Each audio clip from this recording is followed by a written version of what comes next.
Welcome to the Schools of Excellence podcast, where we transform everyday leadership struggles into powerful legacies that impact generations. I'm your host, Chanie, a 20-year veteran of school leadership who has helped hundreds of school leaders achieve what many thought was impossible through our signature programs, School Leadership HQ and Enrollment Engine. With our battle-tested frameworks and blueprints, leaders have achieved 90% parent retention, 50% less staff turnover, 15% improved profit margins, and increased enrollment by 25%. My mission is simple: to revolutionize school leadership by elevating the skills, the habits, and mindset of passionate leaders ready to create lasting change. Join me as we build your legacy of excellence, one transformative conversation at a time.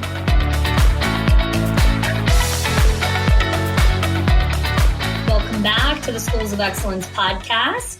We are continuing our money leaks. We are up to the 5th money leak in our money leak system, all about the 6 core money leaks in schools that are draining your school profit. So today we are talking about supply tracking, supply management and tracking for schools and daycares.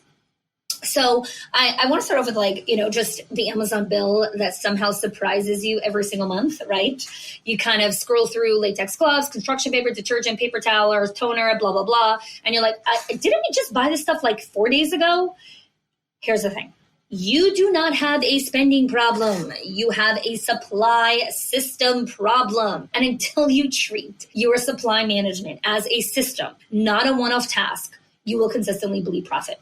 And so when we talk about supply management, I want you to listen not just with your operations brain, but I really want to invite you to listen to this from a CEO brain, because smart leaders do not just buy supplies, they build systems. They actually build a system. So there's 5 parts of the supply management diagnostic. Again, going back to the Money Leaks diagnostic, the link is in the show notes, schoolsofexcellence.com/moneyleaks. You can download the diagnostic. It is free, and you can get a quick assessment on where you are holding in supply management. So there are 5 components to supply management. One of them is inventory tracking.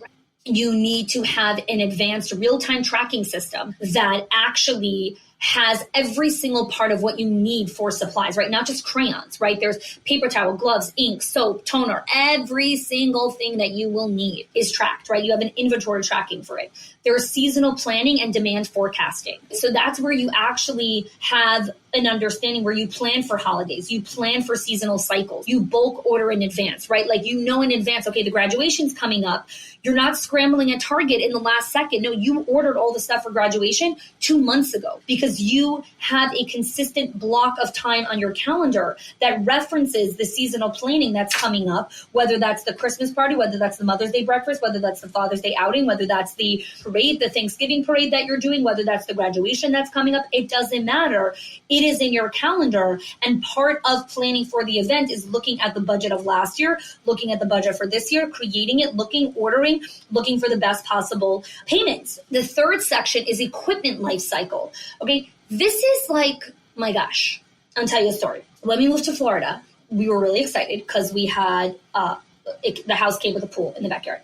And the house was super cool. It's a saltwater pool. And a saltwater pool basically is that the pool has you add salt. It's not really special because you can buy it in Walmart, but it's salt. And the salt acts as a natural chlorine. So you don't need to put chlorine into the water. Now, a saltwater pool needs a whole system. I think it was like every other week or so, you need to put the salt. You still need to clean the filter. Like, it's a process. We were new at this. We had no idea. And we did not take care of the pool. We didn't maintain it. And the pool basically became green, literally like the sawgrass and the Everglades swamps. Like, you could just pop an alligator into our pool and it would feel right at home. That's how disgusting the pool was. And we had to hire a special pool specialist who came to the pool, who audited it. We had to empty all the water out of the pool. We had to reline the pool, and then we had to refill the pool again.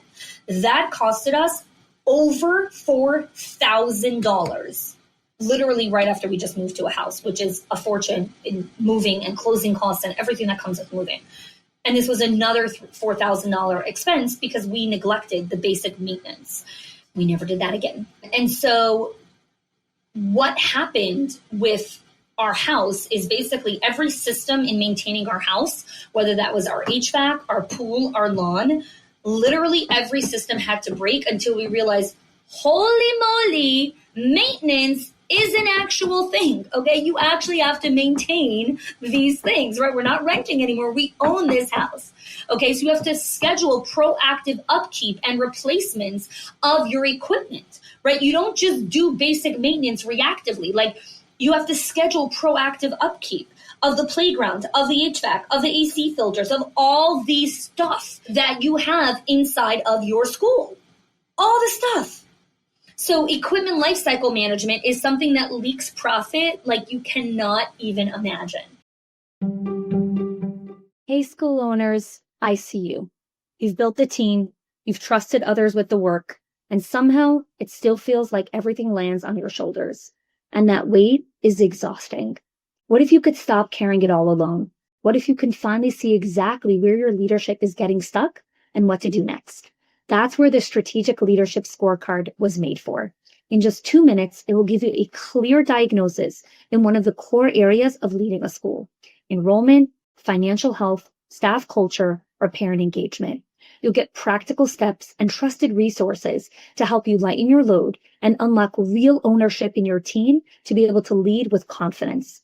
You deserve this level of steadiness. So take the scorecard now so you can lead with clarity and know that your school runs on shared ownership, real standards, and rhythms of accountability.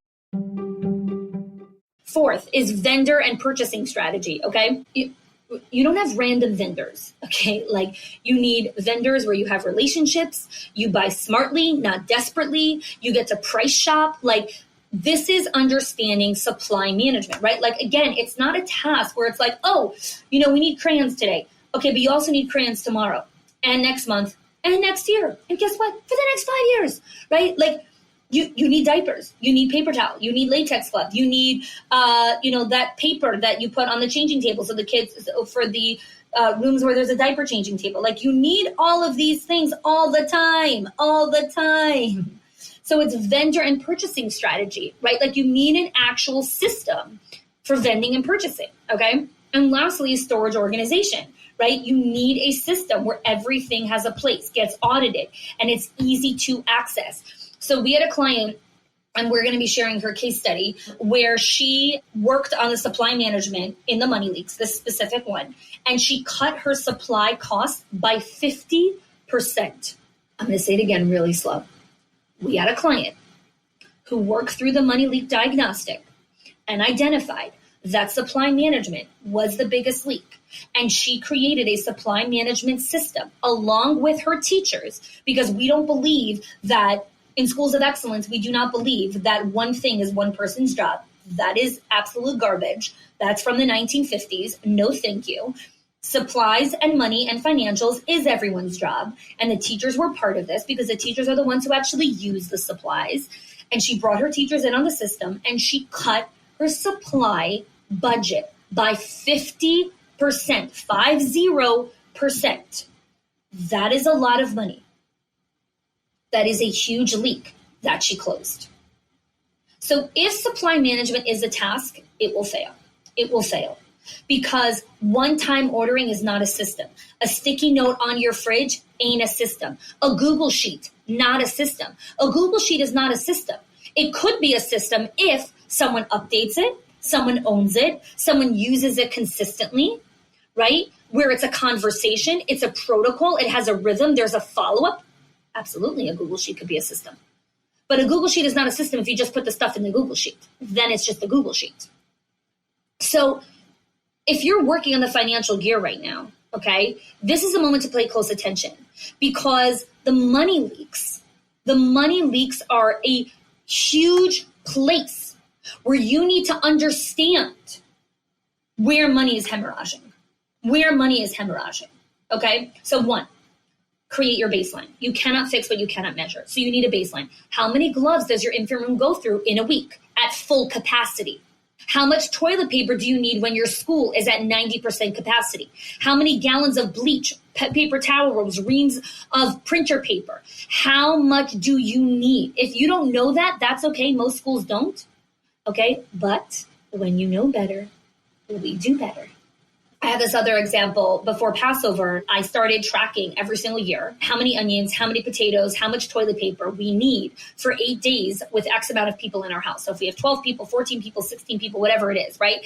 And I have those baselines in our Keep, in our Google Keep, inside of both of our phones. Mayor and I share it. It's shared with our email. And we have those baselines, right? So then when we go shopping for Passover, right, we know, okay, we need X amount of toilet paper to get through the holiday. We know we need X amount of pounds of potatoes. By the way, it's 85 pounds of potatoes for an 8-day holiday. You need your baselines. Then you're going to identify your top 2 supply drains. Not everything is in the top 2. Where do you spend the most money, right? What do you move through the most quickly? It might be gloves, paper towel, print. I don't know. Once you have those, now you understand, like, okay, now we can work with something, right? Like, just because you go through 1,500 gloves, it doesn't mean that that's not healthy. It could be waste, but maybe it's not. Maybe you need 1,500 gloves because you have, 400 children in diapers when you're at full capacity. I don't know. Right? Like, I don't know your center. We do help our clients identify that, where they come with their capacity, where they are right now, what percentage, what full is, how many kids, how many teachers, whatever, right? And we help them figure that out. Okay. And step 3 is actually building accountability into the system, right? Into the ordering process. It's not that, oh, we ran out, so I need to, no. If you didn't put it in advance, right? Build accountability into it, right? It's not, we need a system that creates accountability and eliminates this concept of, I'm just going to get it in case. No, that's hoarding. We're not getting stuff just in case. We're not, like, when you set up a party, right, and you know there's going to be 50 people, okay, don't put out 50 forks, right? Like, maybe put out 55 forks or even 60 forks, right? And it's not the just in case. It's, you don't put exactly the amount of forks for the exactly amount of people that are going to be there. The same thing is with food, right? You don't have 50, whatever it is, right? You need the buffer, right? And the margin. But I'm not talking about that. I'm talking about the people that over order just in case. It's not a ordering from a place of 50 people, 50 forks. No, it's ordering from a place of, I don't know, it's reactionary. Like, it's not grounded in data. Okay. The next thing is that if you want to choose a part of this money leak, is seasonal planning is where a lot of people win or lose, because graduation, holidays, fall enrollment rush, like all these things, oh my gosh, could they drain you guys? Okay. So pull up your spreadsheet from last year and ask yourself, what did you buy? What did you actually use? What could we bulk order now? Where can we prep before the chaos hits? When we run our legacy retreats, right, we go line by line through last year's supply costs, so we do not repeat the same overspending mistakes. And every year we're going to end up spending or doing something that next year we don't want to repeat, right? That's the humility of, like, we're humans. So we're not going to repeat the same mistake from last year, but we're going to make a new mistake. And that's okay, right?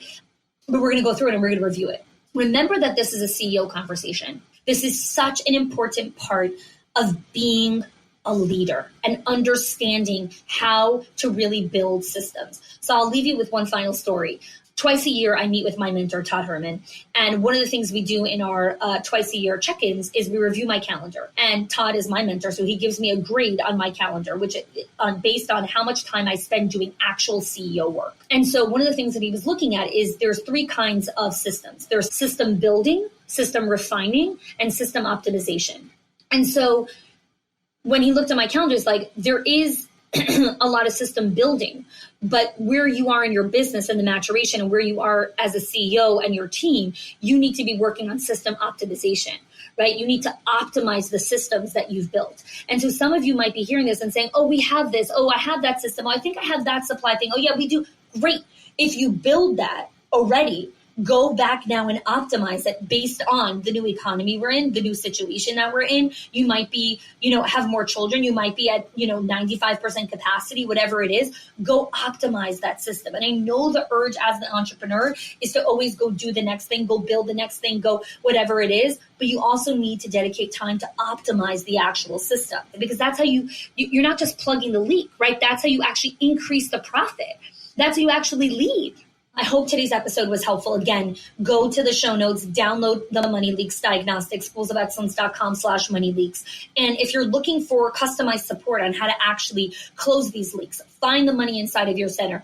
That's where we have the Profit and Growth Call, which that link is in the show notes. You can book a call. with myself or a member of our team, and we'll walk you through that process on the call so you can actually see it in action. And next week, we're going to go over the final money leak inside of our 6 money leaks, which is admin and tech. Again, thank you so much for joining me.